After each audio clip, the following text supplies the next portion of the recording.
I came to Sri Lanka as a tourist already in 2015 because the country is a bit of a treasure island, not simply because it has so many emeralds. It was very interesting to spend almost a week in Jaffna. The picture you are showing was one of the most... EU's GSP monitoring mission. Sri Lanka will have to show effective implementation of the 27 international conventions. New irritations should be avoided, such as... What are EU's interest in the region? The EU is working to establish an open, rule-based regional order. What are the impacts of COVID in a career of a diplomat? I've not met half of the people I would have liked to meet, and I would have liked to have met them several times. So it has been particularly difficult to build relationships that are crucial for the relations between the EU and Sri Lanka. But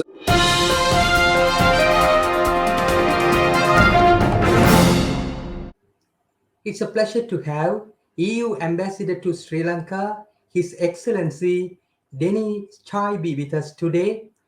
Ambassador, good afternoon. Good afternoon. Good afternoon, sorry. Ambassador, thank you for agreeing this interview.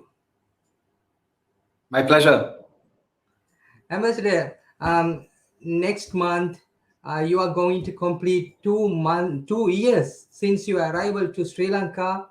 What are your impressions about Sri Lanka so far? Thank you. Well, yes, 2 years, but I came to Sri Lanka as a tourist already in 2015 and went around the country with my family in trains, in tuk-tuks. And my first impression, which has been confirmed since then, is that Sri Lanka is a rich, an ancient civilization, very much shaped by its geographic location, insular characteristics, and above all by its history. But that was in 2015, and since then we've had the terrible bomb attacks, we had a constitutional crisis, and we had COVID-19. So my second impression after 2 years is about how this has impacted the potential of the country, because the country is a bit of a treasure island, not simply because it has so many emeralds, sapphire, but more because it has a high development index. People are educated, refined, strong values, and they've shown incredible resilience over the last 50 years.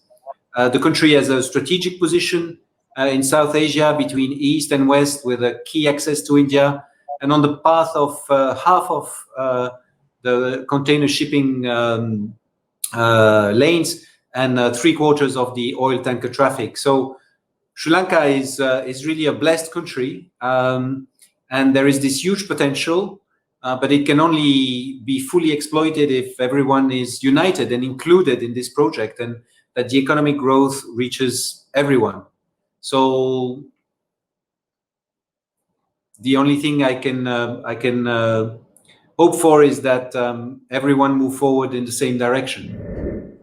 Ambassador, if I am correct, last week you made a visit to Jaffna, and you posted in your EU account. There was some picture I show. What were your observation during this visit to Jaffna? Well, it was very interesting to spend almost a week in Jaffna. The picture you are showing was one of the most optimistic meetings I had with lots of young people who are doing IT projects, mainly exporting their services to USA, Canada, UK, where obviously the Tamil diaspora is quite significant. So this was really a message of hope and optimism. There were women councillors. They are very active in managing their local communities, and this was an action funded by the EU, through which they have a training on media. So all their action can be advertised through media and journalists. So these are very important message of hope. At the same time, we feel that there's still a lot to do in the north to include all Sri Lankans, all the citizens of Sri Lanka in a better economic growth. There is all the Palmyra industry. There's a lot of education, of refinement, as I said. Now, how we can convert that into added value and bring more dignity to the people there, it's one of the key challenges of any authorities. Ambassador, over the last couple of weeks, there are so many European countries are opening up after the COVID restrictions. As you know, EU is the biggest market for tourism as far as Sri Lanka is concerned. What are the possibilities in order to attract more tourists from EU? Yes, we are not only the bigger, we are the best market because our tourists come for longer, they spend more, and they are above all trying to do this in a sustainable manner. So they pay attention to what the hotel does in terms of recycling, or avoiding plastic, having practices that are good for the environment, such as solar panels. So we have tourists who are also qualitatively different. So what we can do to improve access of European tourists to Sri Lanka, first of all, we remove the Sri Lanka from red list, which makes it easier for tourists to return and have no quarantine. And we are very happy that Sri Lanka has made it much easier for tourists to come. It's very welcome, and we are grateful. But more than that, we are spending quite a lot of money into promoting Sri Lankan tourism.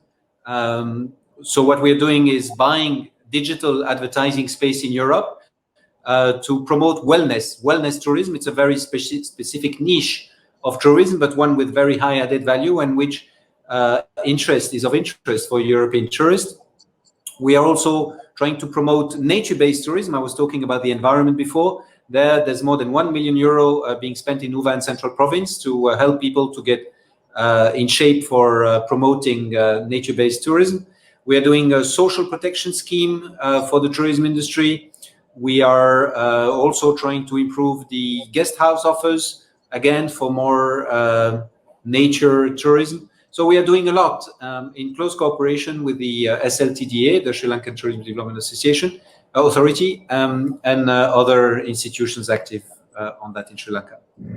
Ambassador, EU's GSP monitoring mission left the country early this month after spending several weeks in Sri Lanka, and they had wide range of discussion with several stakeholders. And what are their recommendations? Have they made any final decision in order to extending the GSP Plus to Sri Lanka? Thank you. No decision has been made. GSP Plus monitoring is a process which includes many stakeholders here in Sri Lanka, but also in Brussels. The European Parliament, the member states have their say, and so it's a process that is ongoing. But what we can already say is that during the consultations with Sri Lankans, every single interlocutor underlined the importance of GSP Plus for Sri Lankan's exporters. So everyone agreed that Sri Lanka should do its utmost to keep this privileged access to the EU market. The second observation was that Sri Lanka will have to show effective implementation of the 27 international conventions the government ratified, and which are mainly on human rights, labor rights, environment, and climate. So now what the EU needs to see, the experts would really like to see concrete steps to reassure EU institutions that Sri Lanka is on track with its own commitments. New irritations should be avoided, such as arbitrary arrest or similar abuses. So that's very important. And then finally, the amendment of the PTA, the Prevention of Terrorism Act, was a key commitment in readmitting Sri Lanka to the GSP Plus scheme in 2017. So the government has announced that it is committed to a review and to bring it in line with international standards. So we need to see clear results. So that was the third and last observation by the GSP Plus mission in Sri Lanka. Ambassador, with regard to the PTA, the government promised a lot, but haven't delivered much. This is what the several critics saying. What is your view on this? Well, what we do is we take note of the president, the foreign minister's intent to review the PTA, but it's not open-ended. It has to come within a few weeks. The government committed to have, for example, a report finalized by a working group by the 24th of October, and then this discussed in the cabinet before the end of the year. So there are deadlines that we will monitor closely, and we hope that the Sri Lankan government will abide by its commitment given during the GSP Plus mission. Ambassador, when it comes to EU-Sri Lanka relations, it is not only GSP Plus. There are several other facets to it. Where are we standing right now? Mm-hmm. Yeah, it's indeed a multifaceted relation. We want to be partners. We don't have a hidden agenda. We want a stable, prosperous, harmonious, peaceful Sri Lanka, because it's important that this island is an island of stability in an area that is crucial for the security of the world. So we have some differences. For example, on import restrictions, we don't welcome the fact that there are so many import restrictions that impact the import of European products. We understand that there's a current account situation, and the balance of payments has to obviously require special measures, but we want to have clear visibility and the respect of WTO rules in that. We have also we are monitoring closely some reports of overfishing, but overall, we have a vibrant cooperation in many aspects. And for example, in the agricultural sector, over the last 7 years, the EU has given grants for more than 20 billion rupees of grants in the agriculture sector. And we've done also a lot of things with a startup, with the environment. And in the future, that's what we're going to do: green recovery and social inclusion. So really a multifaceted relationship with a lot of grants rather than loans. Ambassador, recently when President Gotabaya Rajapaksa visited USA in order to participate in the UN General Assembly, he made a statement that Sri Lanka will bring a new constitution in 2022, and also there are talks about having a provincial council election next year. And with all this coming, there are critical UNHRC session is going to be held in March 2022. With regard to Sri Lanka's accountability, reconciliation, and political solution, what is EU's stance? Mm-hmm. Well, the member states of the EU who are a member of the Human Rights Council all voted in favor of Human Rights Council Resolution 1446/1. So, doing that, the EU stressed the need for continued efforts for reconciliation, accountability, and human rights. We have been clear that we have been disappointed by the fact that the government chose to withdraw its support for the UN framework to address the legacy of the conflict. Now, we take note of the government stated intention to foster reconciliation through a domestic process, and this is what we were discussing regularly with the government. And we think that in this framework, it is very important to respect the independence of institutions that are vital for this process, reconciliation process, so including the Office of Missing Persons, the Office for Reparations, and also the Independent Human Rights Commission. So we are very much focusing on the institutions, and we hope that the domestic process will be fruitful. Ambassador, according to reports, major powers such as USA, China, India, Japan are making several moves to strengthen their presence in Sri Lanka. And what are EU's interest in the region? Recently, I saw a tweet. In the tweet, I saw this that there's EU is doing maritime security mission in the Arabian Sea, and what is EU's vision for the Indian Ocean? Mhm. So yes, the EU has a vision for the Indian Ocean, and it's part of the Indo-Pacific strategy, which was released recently. And I really recommend all the viewers to consult the documents because it proposes avenues for cooperation. I'll come to that.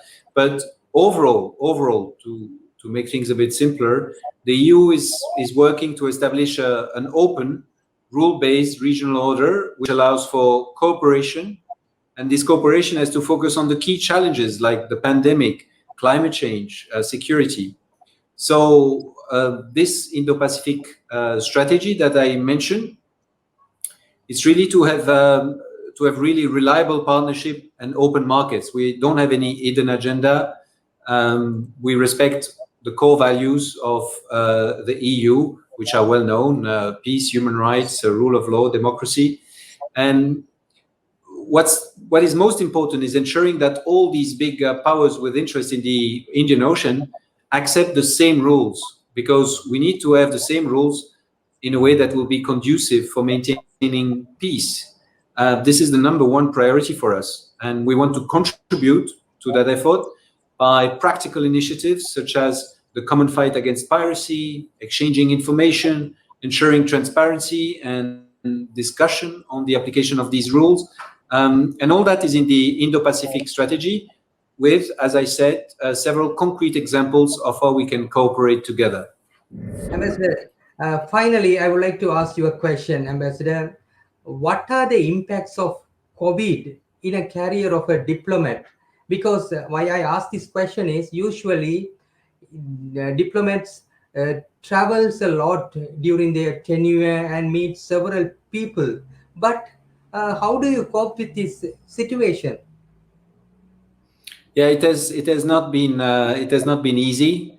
COVID-19 has been a huge constraint in forging connections at all level in Sri Lanka.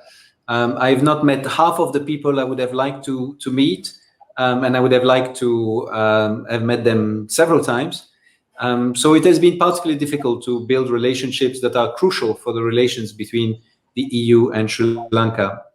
But I can see at the same time that, you know, through the engagement provided to the GSP Plus delegation, to the quality of the relations that have taken place, that still the EU is still meaningful in Sri Lanka. COVID-19 has not decreased our cooperation; it has reinforced it. We have come through with more funding to help Sri Lanka with COVID. More recently, €2 million for the WHO. We have put more money into COVAX, that has distributed some vaccines. We have manufactured vaccines that has been purchased. So our cooperation has increased through COVID. It has not decreased. But yeah, it has been a challenge, and I hope that with the time I have to remain in Sri Lanka, I will be able to catch up and forge these relations that are essential for a good cooperation between EU and Sri Lanka. Ambassador, thank you very much. Looking forward to meet you in person. And once again, I thank you very much for giving this interview for Globe Tamil. All the pleasure was mine. Thank you very much, Arun.